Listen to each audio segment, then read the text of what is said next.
Welcome to Munmuni classroom. আমরা করছি model question paper 11 class 12-এর পার্ট 1, যেটা পাবে 460 পৃষ্ঠায়। একটি ইলেকট্রনের চার্জ কুলম্বে কত? এটা হচ্ছে E=F/n ফর্মুলায় আমি বের করে দেখিয়েছি 1.602 × 10⁻⁹ কুলম্ব। দুধের মধ্যে ইমালশন কারক হিসেবে কোন দ্রব্য থাকে? কেসিন থাকে।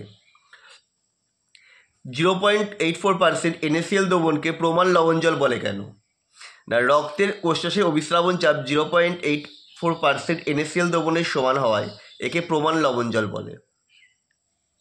পরেরটা, Zn2+ লবণগুলি বর্ণহীন হয় কেন? না, Zn2+ যোজক কক্ষে 3D কক্ষে অর্থাৎ ডি কক্ষ রয়েছে, ভর্তি রয়েছে। ফাঁকা ডি কক্ষ না থাকায় ইলেকট্রন ডি স্থানান্তর ঘটে না, তাই Zn2+ লবণকে বর্ণহীন হয়। এখানে এই 3D10টা ব্র্যাকেট লিখে রাখ। যোজক কক্ষে ফাঁকা ডি কক্ষ না থাকায় ইলেকট্রন ডি কক্ষ স্থানান্তর হয় না। অ্যান্টিঅক্সিডেন্ট কি? মুক্তমূলক প্রতিরোধী যেসব রাসায়নিক পদার্থ প্রোটিনের অসম্পৃক্ত তেল চর্বির জারণ রোধ করে, এই প্রকার খাদ্য সামগ্রীর আয়ুষ্কাল বৃদ্ধি করে, জারণ রোধ করে এই খাদ্য সামগ্রীর আয়ুষ্কাল বৃদ্ধি করে, তাদের অ্যান্টিঅক্সিডেন্ট বলে।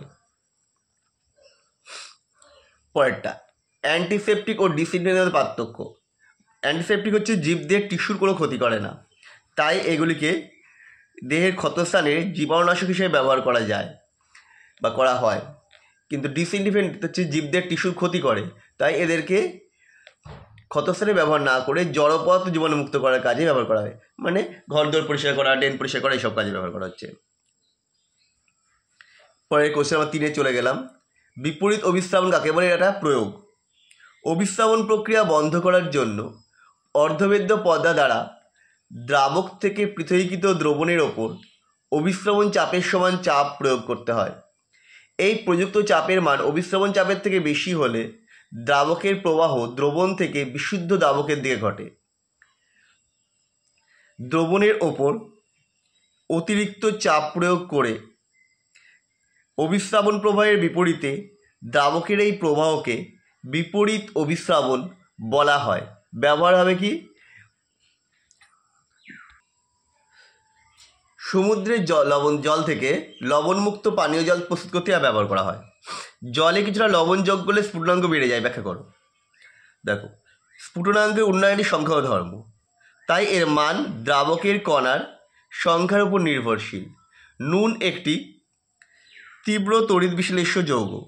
জলীয় দ্রবণে এর প্রায় সম্পূর্ণ আয়নায়ন ঘটায় দ্রাবক কণার সংখ্যা বৃদ্ধি পায়। এছাড়া জলে সামান্য পরিমাণ লবণ NaCl দ্রবীভূত করলে উৎপন্ন দ্রবণের বাষ্পচাপ বিশুদ্ধ জলের বাষ্পচাপ অপেক্ষা কম হয়। দ্রবণের বাষ্প যখন বায়ুমণ্ডলীয় চাপের সমান হয় তখন দ্রবণের স্ফুটন হয়, তাই বিশুদ্ধ জলের স্ফুটনাঙ্ক অপেক্ষা বেশি। যে উষ্ণতায় উত্তপ্ত করলে দ্রবণের বাষ্পচাপ বায়ুমণ্ডলীয় চাপের সমান হয়, সেই উষ্ণতায় দ্রবণটি ফুটতে থাকে। তাই জলে সামান্য পরিমাণ লবণ দ্রবীভূত করে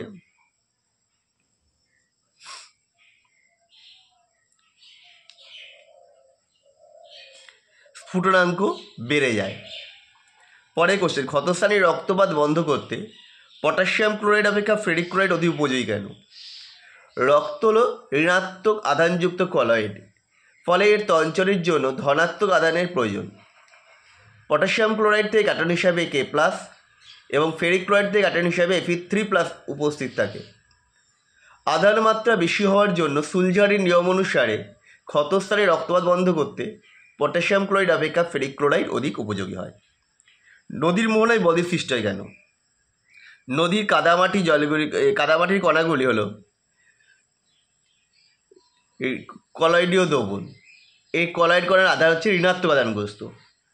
নদীর এই ঘোলা জল যখন মোহনায় সমুদ্রের জলের সাথে মেশে, সমুদ্রের জলে উপস্থিত বিভিন্ন লবণস্থিত আয়ন দ্বারা নদীর ঘোলা জলের বিপরীত তড়িৎগ্রস্ত কাদামাটির কণাগুলি তঞ্চিত হয়। এই তঞ্চিত কাদামাটি নদী ও সমুদ্রের সংযোগস্থলে জমা হতে হতে একসময় বদ্বীপ সৃষ্টি হয়। পরেরটা, XeF2 এর গঠন সরলরৈখিক হয় কেন? XeF2-তে Xe সংকর অবস্থা হলো sp3d। এর 3টি নিঃসঙ্গ ইলেকট্রন জোড় ও 2টি বিজোড় ইলেকট্রন বর্তমান। এর ত্রিকোণীয় দ্বিপিরামিড গঠনে নিঃসঙ্গ ইলেকট্রনগুলি এক সমতলে 120 ডিগ্রি কোণ করে অবস্থান করে, ফলে এদের মধ্যে বিকর্ষণ কম হয়।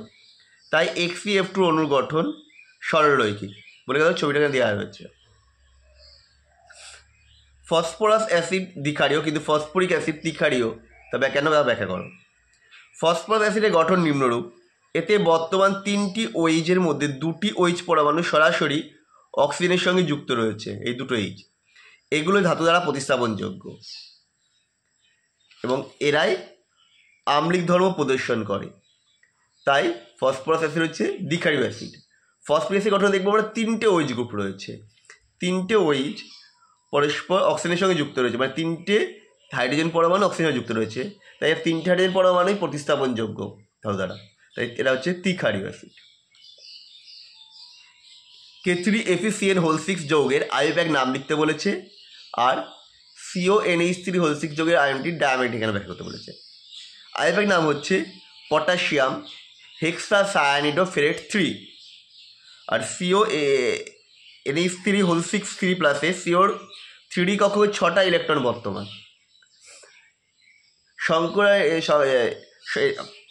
তোমার 3D এর ক্রিস্টাল ফিল্ড বিভাজনের ফলে CO3+ আয়নের ক্ষেত্রে ∆0 এর মান যুগ্মকরণ শক্তি P অপেক্ষা বেশি হওয়ায় CO3+ আয়নের 3D কক্ষকের ইলেকট্রন বিন্যাস হয় T2G6Eg0, অর্থাৎ এতে কোনো বিজোড় ইলেকট্রন থাকে না। তাই এটা হয়ে যাচ্ছে ডায়াম্যাগনেটিক ধর্ম বিশিষ্ট। এটা ক্রিস্টাল ফিল্ড স্টেবিলাইজেশন থিওরি দিয়ে ব্যাখ্যা করা হলো, যেটা তোমরা এটা হচ্ছে জটিল যৌগের মধ্যে আছে। পরেরটা পলিমারের কোশ্চেন। প্রাকৃতিক রবারের রাসায়নিক সংকেত কি? এর গঠন সংকেত লেখো। প্রাকৃতিক রবারের রাসায়নিক নাম হচ্ছে ফিস পলিআইসোপিন, এর গঠন হচ্ছে দিয়ে দেওয়া হলো। পরেরটা 4 এটা কঠিনের প্রশ্ন। শর্টকি ও ফ্রেঙ্কেল ত্রুটির মধ্যে পার্থক্য লিখতে বলেছে। এই শর্টকি ত্রুটির ক্ষেত্রে কী হয়, সমসম ক্যাটায়ন আয়ন তার নিজস্ব স্থান থেকে নিরুদ্দিষ্ট হওয়ার ফলে এই ত্রুটি সৃষ্টি হয়। আর এখানে কোনো আয়ন মূলত ক্যাটায়নগুলো তার নিজস্ব স্থান পরিত্যাগ করে ইন্টারস্টিশিয়াল স্থানে অবস্থান করে, ফলে ত্রুটি হচ্ছে। এর ফলে ক্লাসের ঘনত্ব হ্রাস পায়, আর ফ্রেঙ্কেল ত্রুটির ঘনত্ব অপরিবর্তিত থাকে। সোডিয়াম ব্যাকেটে পারমাণবিক গুরুত্ব বলে দিয়েছে 25। পৃষ্ঠকেন্দ্রিক ঘনকাকার কেলাস গঠন করে। যদি সোডিয়ামের পরমাণুর ব্যাসার্ধ 1.91 অ্যাংস্ট্রম হয়, তবে সোডিয়াম কেলাসের ক্ষেত্রে একক কোষের ঘনত্ব নির্ণয় করতে বলেছে। আগে একক কোষের বাহুর দৈর্ঘ্য বের করে নিতে হবে। যেহেতু এটা পৃষ্ঠকেন্দ্রিক বলে দিয়েছিল, তাই এটা হবে A=2√2r, মান বসিয়ে দিলাম, পেলাম অ্যাংস্ট্রম দিয়ে সেমি দিয়ে গেলাম 10⁻⁸ সেমি দিয়ে গুণ করে। তাহলে এবার কেলাসের ঘনত্ব কী হবে, ρ=Zm/Na³, মানগুলো পুট করে দিলাম, এলো 0.9689 গ্রাম পার সেমি কিউব। আমাদের ভিডিওটা কেমন লাগলো কমেন্ট করে জানিও। আবার দেখা হবে নেক্সট ভিডিওতে।